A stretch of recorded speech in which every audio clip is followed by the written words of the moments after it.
Good afternoon and welcome to a very special edition of the National Newspaper Publishers Association and Black Press of America's Fire Broadcast.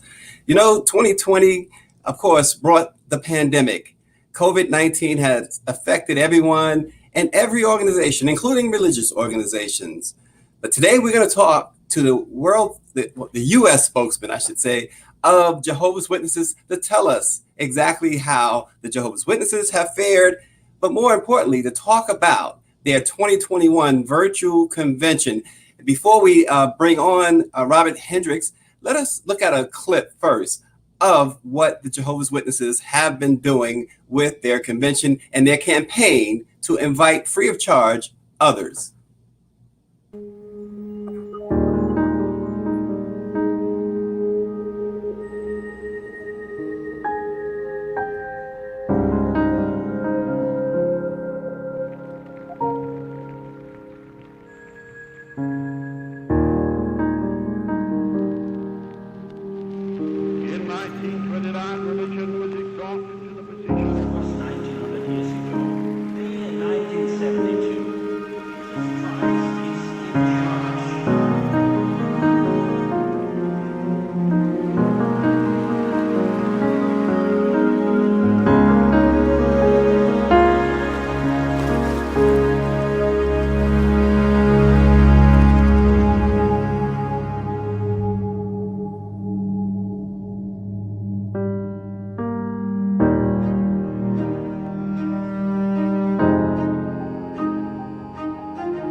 It is the Powerful by Faith convention of Jehovah's Witnesses. And right now, to talk a whole lot more about that is the U.S. spokesman for the Jehovah's Witnesses, Brother Robert Hendrix. Good afternoon, Robert Hendrix. Thank you, Stacy. Nice to be here. Thanks for having me. Oh, thanks for joining us. I'm not sure if the video was freezing on our viewers' part. If it was, I thoroughly apologize, but you can look at that video. It's a great video, a great intro. You can see that on jw.org. So, Robert, why don't you tell us, first of all, the Convention of Jehovah's Witnesses, it's virtual again this year. What went into the planning, and tell us a little bit about the convention, what to expect? Sure. Yeah, from our end here, we saw the video fine, and it was beautiful. And it made me think about the years that we've spent, most of my life, except for one, where we were attending live conventions, and we had the privilege of being able to sit together, spend 3 or 4, back in the day, 7 days together, and just enjoy not only the information, but also the fellowship. But of course, as you know, Stacy, and we talked about last year on your show, that we changed that because we needed to go to a virtual format to save lives, to make sure that our neighbors were protected, the communities that we would be in are protected. You know that 1.7 million people in this country alone come to some 700 conventions here in the United States. Now it probably would be more like 800 conventions. And we really affect communities, and we invite our neighbors. It's open to the public, it's free. And so a public event couldn't happen last year. And we felt like a public event couldn't happen this year either, because when you look at where we were when we made the decision, especially, but even now, it would have only been us worrying, then coming together, having some mitigating factors, perhaps lower capacity, perhaps everybody wearing PPE or singing the songs and with a mask on, perhaps only allowing vaccinated, whatever we would have done to make these conventions safe, would have only mitigated the risk, not eliminated the risk. And so we wanted to eliminate the risk, provide a safe environment, the program in the safety of one's own home or wherever they want to view it. They could view it in our case, they could view it in their car, they could view it in a park, they could view it in their backyard, in their office, in their living room.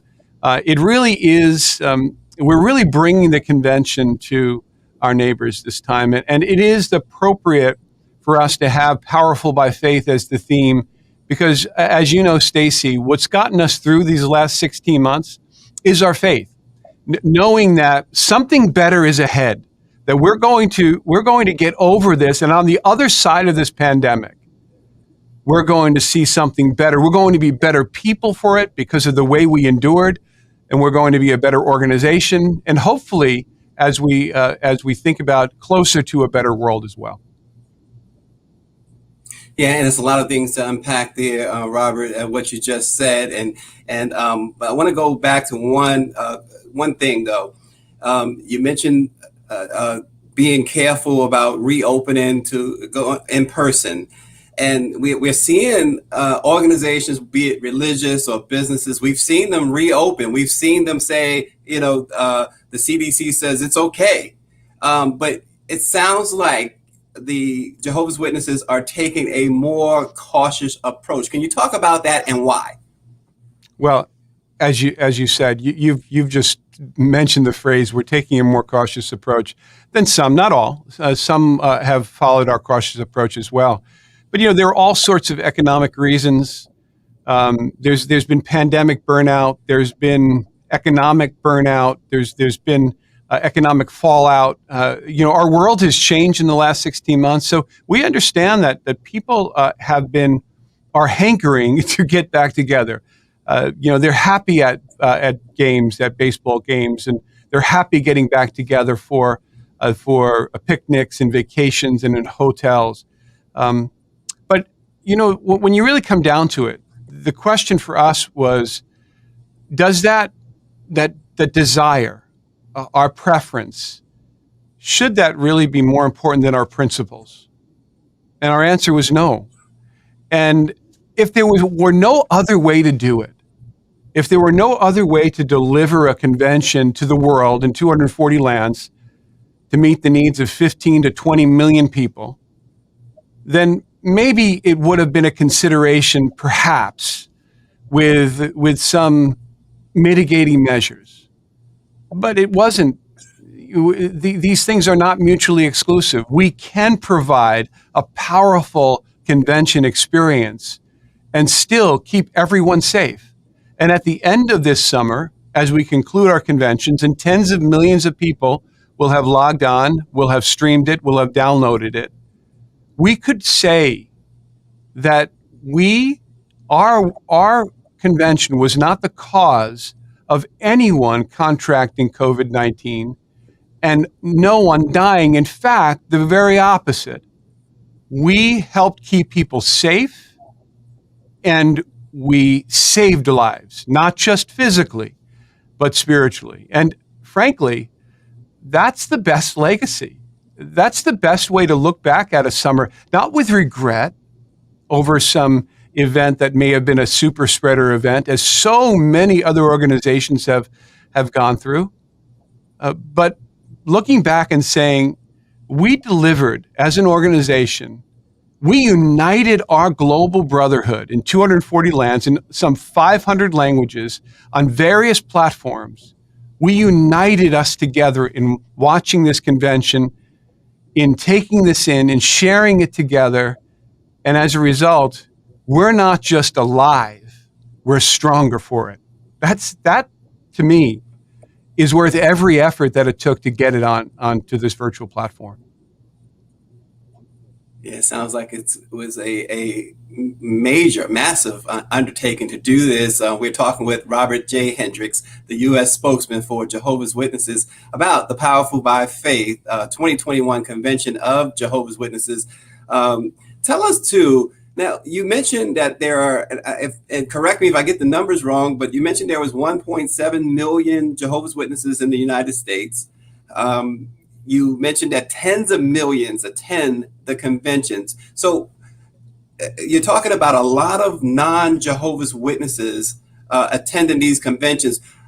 How do you attract others to the convention? Talk about also when they go to watch the virtual convention, do they have to download anything?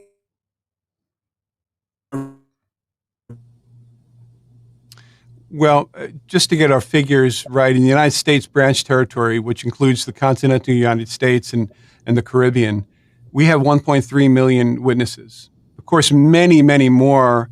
We have hundreds of thousands of those who associate, whom we might call congregants, those who associate with us at meetings, those who study the Bible with us.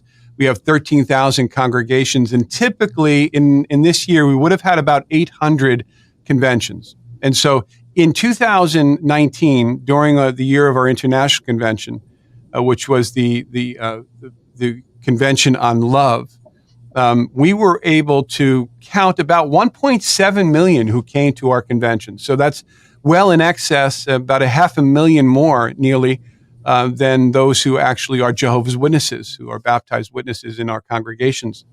And that's because we reach out to people. That's because we invite everyone. And it's a convention event that more than Jehovah's Witnesses actually look forward to. Now, around the world, we typically have about 6,000 of these conventions. You can imagine that, in 240 lands, given in hundreds and hundreds of languages. And so tens of millions actually attend our conventions worldwide. The virtual event, it's impossible for us to track. We know the numbers are through the roof. We recognize that last year when we were able to put it online, and that was a massive effort. You mentioned that it took a lot of people. Well, it took really all of our 90 or so branches. We have 87 branches around the world who assisted us in doing that local translation, bringing that back, and being able to transcribe, to then do voiceovers on the one master convention video that was recorded in Warwick, New York. And then delivering that to the world on multiple platforms. JW.org, of course, it's free. So right now, it's not on the homepage because it's not a convention week. Next week, we'll be back on the homepage.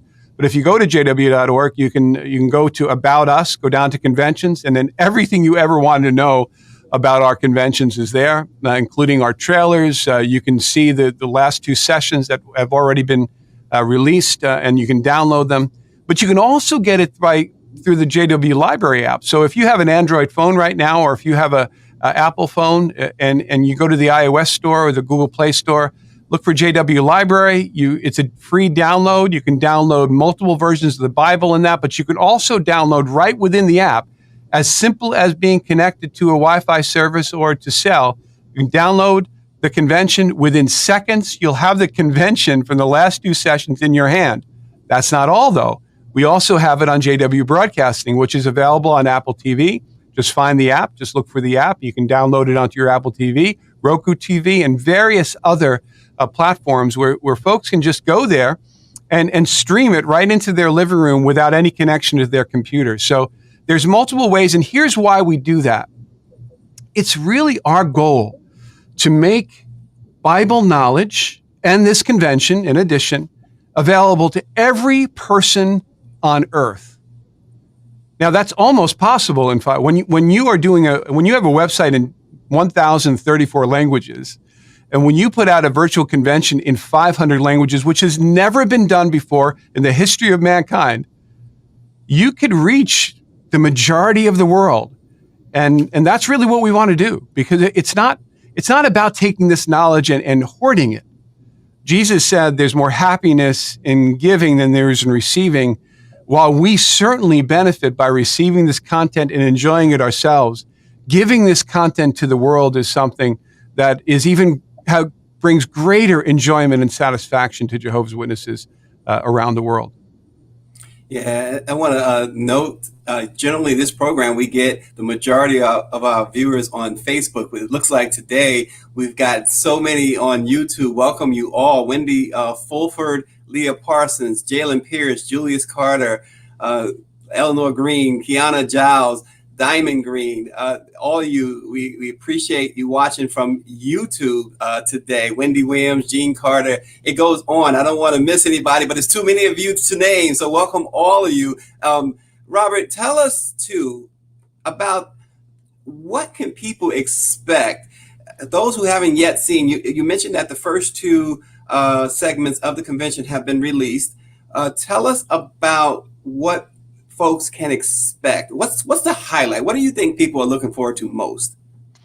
I think people are looking forward to rekindling their faith, frankly. You know, faith, the world right now, we're in crisis. And I know that that's probably a big word to say. It's probably, maybe some people think we're being dramatic, but think about the faith that people have lost over the last several years, even the last 16 months. We are facing a crisis of faith when it comes to government, leadership. There's never been a greater divide, not just in this country, but around the world. We're facing a crisis of confidence in education, not only K-12 education, but higher education. We're facing a crisis of faith in the news media. Where do I get my news? What's real news and what's not real news? We're facing a crisis of faith in our communities where many are led by those that they don't trust, even a crisis of faith in the church. And so when we talk about faith, we're not talking about faith in the abstract. We're talking about faith in God's word, the Bible, and God is our creator. Those are that's not abstract. That's not something that you can just say, you know, we all have it. We don't all have it. In fact, Jesus even said, faith is not the possession of all men. In fact, his own apostles said, give us more faith. His apostles who were walking with the Christ in the flesh said they needed more faith in order to accomplish their ministry. And in fact, that was the theme of our first day, Friday. And that first day, our Friday session, both morning and afternoon, talked about how we can solidify our faith in things like the Creator, in creation, how creation teaches us about our Creator, how we can maintain faith in many cases in a faithless world where folks don't have faith in the Bible and its message, and even in a Creator. Many, and for good reason, we certainly don't criticize them. For good reason, they've lost faith even in God. And they've done this not just because somebody told them. They've looked at the conditions of this world and they have said, if there were a God, why, if he existed, why would he allow this? Well, that's a great question. And the Bible answers that question. And so it's sessions like this, it's conventions like this that help us with our waning faith at times. When we're going through these difficult times, multiple things. Some have gone through health issues, the death of loved ones. They've gone through the loss of job, economic security. Some have lost their homes. It does affect your faith. And so from this standpoint, there's no better theme to talk about. And I think at the end of this convention, when we start looking at examples like the prophet Daniel, who lived in a place, he was enslaved, brought from Jerusalem, and he was enslaved in Babylon and later served in the Persian government. But these were hard times for him. He faced the lion's den. You know the story, most people do. Yes. And faith helped him to get through. Then on Sunday morning, we have, so that's our feature film, Saturday and Sunday. It's amazing. See the trailer on jw.org. But then on Sunday morning, we have a whole morning dedicated to women of faith. And that in itself that's going to pick us all up. We know that men or women, we're going to benefit from looking at the example of Rahab, Sarah, Mary, the mother of Jesus, Martha, the Phoenician woman. And so this is just an experience that we'll have over the course of the summer together, united in faith, even with those who are interested in us and in the convention. And we're going to come out and our faith is going to be strengthened by the 1st of September, I guarantee you. And can you speak to, I don't want to stray off course, I want to stay on the convention, but can you speak to, because you just mentioned about more faith, we keep talking about that, give us more faith. Folks today are so, and you said it, people have lost their jobs, they've lost loved ones, they've lost their homes. I've heard this myself, and I'm sure you've heard this. People have lost faith totally in the scriptures. They say that the Bible is outdated. The Bible, it's just, it tickles your ear in some ways. Mm-hmm. Respond to that. How do Jehovah's Witnesses respond to someone who's that apathetic? Well, it's not just apathy. I think it's a general feeling that, these days have passed by the Bible, that nobody could have understood 2,000 years ago, and as long as 3,500 years ago when Moses wrote part of the Bible. They couldn't have ever thought about, or anticipated the problems that we would face. But most people who have that view of the Bible, frankly, have only heard about the Bible. They haven't been able to really read it. And so where do you pick it up and read it? Well, it is hard. It's 66 books. It's very long. It's complicated. But the Bible holds the answers. When you really come down to it, what Jehovah's Witnesses have found is that the Bible holds answers that are more relevant today than they were even back then, because much of it was written for today.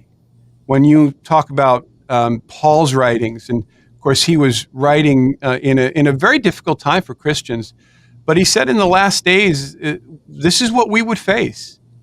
But he also talked about how we should deal with that and how it shouldn't affect us as Christians. So the whole book of Ephesians is about living in a society of folks who didn't regard the one God, monotheism. They were pagan, and that whole book is really about how you don't let that affect you. It's so much more relevant today because we live. Let's face it, we live in a violent society. We live in a society that even when you use the word moral, they can't identify it because there's no standard for morality. And what Jehovah's Witnesses have found, frankly, is that following the standards of the Bible, especially the principles as outlined in the Sermon on the Mount, in how to treat your neighbor, how to treat each other, how to pray, what not to do and what to do, how to view material things, all in Matthew chapter 5 verse 7, 5 to 7. When you look at that in miniature, it's almost as if all the principles of humanity are wrapped up into that one 20-minute speech. And if folks looked at that, the entire Sermon on the Mount, extracted that into their lives and embedded that into their hearts, they would believe in the power of that book. And that's what we try to do. We don't try to tell people they need to become a Jehovah's Witness. Of course, we believe that. We want them to become our brother or sister. We wouldn't go to them if we didn't feel like we had the truth. Yeah. But when they apply Bible principles in their life, in the life of their families, it just happens. They become a better father, a better son, a better uncle, a better neighbor, a better employee. And what's better than that? We all want to better ourselves.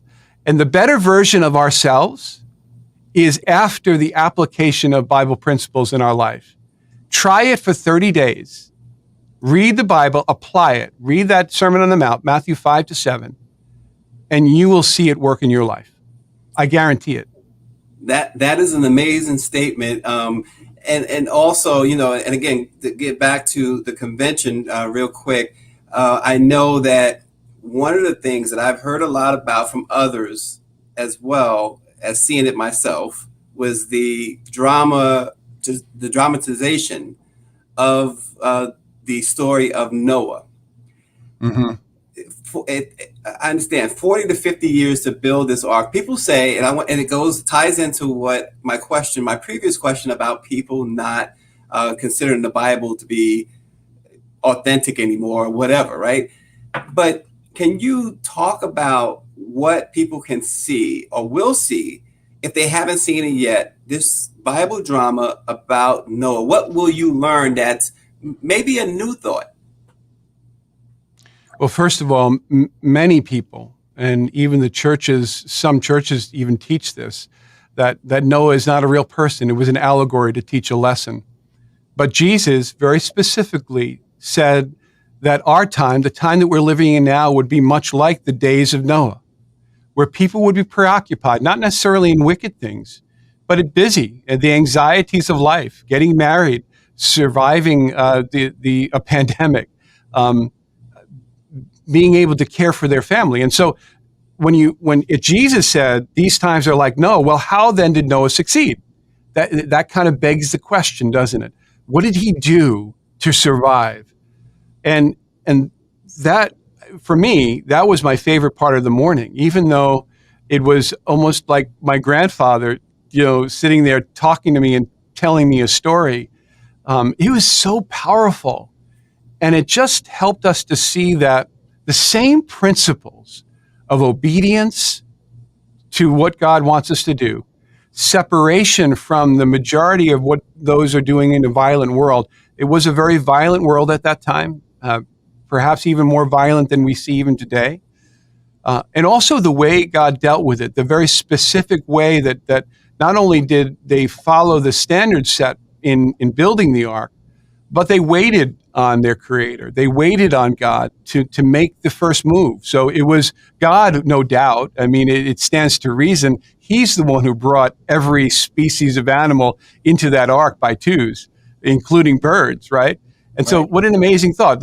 So waiting on God. He's the one who shut the door. He's the one who let them know when to leave the ark, when to get in the ark, when to leave the ark. And he got credit from Noah and his sons when they offered up a sacrifice when they came out of the ark. Imagine them just kissing the ground and realizing what a gift it is to be alive. And then seeing that beautiful rainbow and the covenant of peace that God made with mankind, really Noah, the father of us all, really, when you come down to it. And he said, I will never bring a global deluge again against humankind. And so it reminds us every time we see that beautiful rainbow in the sky that Jehovah will be God, our Creator will deliver on that promise. And so, yeah, very relevant today because we live in a time that glorifies violence, right? We live in a time where our kids are attracted to violent entertainment. And we can't even imagine how these giants called the Nephilim, the men of fame at that time, would have put on displays of strength, much like the superheroes that many children watch, many adults watch in comics and movies. So I think people will find that very engaging. In fact, my aunt, who is not a Jehovah's Witness but watched the program, and she actually lives in New Jersey. She's 86 years old. For the first time, she's realizing what the Bible says, and she watched that, and she was so moved by it, by that account. So you picked the right one for Friday morning because that was a highlight for me and for many others. Yeah, and got a question from my producer, but before I get to that, let me say this: you talked about the family, brothers and sisters, and I have to say this as we look through the comments that are coming in, they're coming in from every corner of the United States and some parts outside of the United States, and everyone pretty much is addressing each other as hello, my brother, hello, my sister. It's an amazing thing when you think about the crisis that you talked about that the world is in. And to go along with that, I'll get to our producer's question, which is we've been able to share good news about the convention. But as you know, this is a news organization. Today's news is filled with crisis happening in all corners of the world. Do you have any thoughts, Robert, on how people that are struggling and suffering can find hope? I do. I do. Because we're struggling and suffering. Now, of course, I ate today. Some of our neighbors aren't eating that well. But I can tell you that those who are part of our congregations have seen God's hand give them hope and sustain them through this pandemic. I think about March 20th when our public ministry was shut down. And then later on, when all of our Kingdom Halls were shut down around the world, and then when our conventions were shut down, I think that many of our brothers and sisters, many of our congregants, those who join us at meetings, they wondered, what's to be of this organization? We're about public meetings, but we aren't about a building. We found that out. The spirituality is not about a place. It's about a people, and that people connected to their Creator. And this global brotherhood has come together in a way that perhaps most of us have never seen before. We have never seen. I know I haven't. I've been doing this for half a century more, and I got to tell you, I never received a box of fruit and vegetables on my doorstep, which when we delivered millions of those through the pandemic. I never got so many phone calls and emails and texts from elders in my congregation, even though I was kind of cloistered away here in the branch because we were locked down. How are you? Are you okay? I don't think anybody felt like meetings were just, it was non-negotiable. I haven't missed a meeting in 16 months. You know, they're non-negotiable. Like, that's where I get recharged. So the answer is connecting yourselves to a brotherhood. The answer is connecting yourselves to a Creator, looking for the organization that is representing Him. Now, you can make your own choice on what that is, but when you look in 240 lands and you walk, and I was going to say you walk into a Kingdom Hall, don't do that, and you find a local Jehovah's Witnesses, you connect yourself to something that's bigger than you. It's bigger than your community. It's bigger than your family. It's bigger than your country. It's global, connected to the universal organization. And that has provided real help. It's provided help on these levels. Number one, and most importantly, spiritual. Because everybody knows that when you lose hope, that's when life becomes very difficult to live, and when many begin to even think about taking their lives. So spirituality is key. Physical. This organization clearly has helped us physically. In the beginning, it taught us you have to be careful. It sustains that right now. I mean, we're still not at public meetings. We haven't had a public gathering in 16 months. But nobody has died as a result of our ministry. Nobody has died as a result of our meetings. That we can say. We can say that unequivocally. And so we've been protected. We on our website, we've been given understanding of how to deal with pandemic fatigue, how to deal with self-medicating through alcohol, domestic abuse, finding a job, conspiracy theories. All the things that we're dealing with have been fresh on our website. Also, though, when you think about the physically, being able to be cared for, making sure that our brothers and sisters have enough food. We've also we have a team here in the United States of hundreds of people, if not over 1,000, who are looking every day for opportunities to direct to the congregations through our disaster relief committees. Don't forget that in March of 2020, we set up 16 disaster relief committees all around the United States and all around the world, but 16 in the United States that covered every congregation. And so when there was a need, we responded to it. And for many in this country, the derecho out in Iowa, the 4 or 5 tropical storms in the Gulf, the volcano in St. Vincent, the earthquakes, the hundreds of earthquakes in Puerto Rico that were on top of the pandemic. We dealt with that too. We were there to help our brothers, real, physical, and then emotional.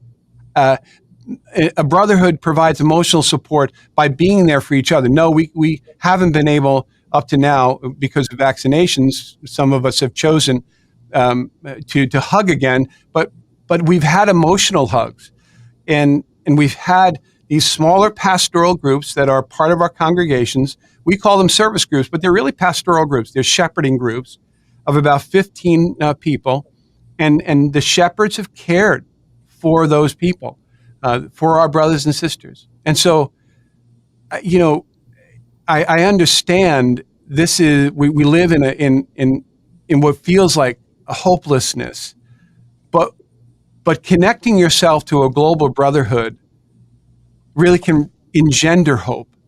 It connects you to hope. And it doesn't matter that we don't have a building to go to. It just matters that we have each other to go to. And we're connected to something much bigger than us. Sounds like a fabulous, fabulous organization to be a part of. And certainly we thank you so much, Robert Hendrix, the U.S. spokesman for Jehovah's Witnesses. You can see the convention. Anyone can see it. It's free. There's no downloads.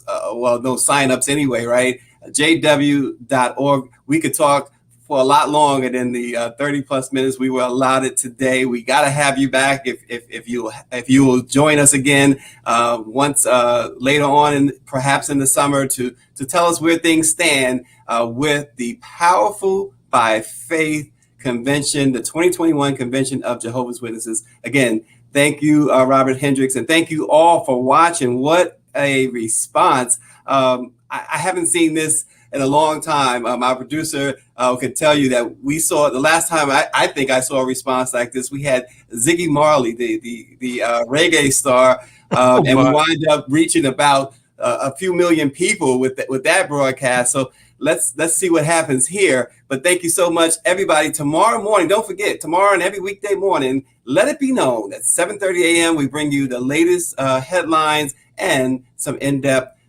interviews for your enjoyment each and every morning. Thank you for joining us. Everybody, wear a mask, get vaccinated if it doesn't bother your conscience, and stay safe. We will see you tomorrow morning.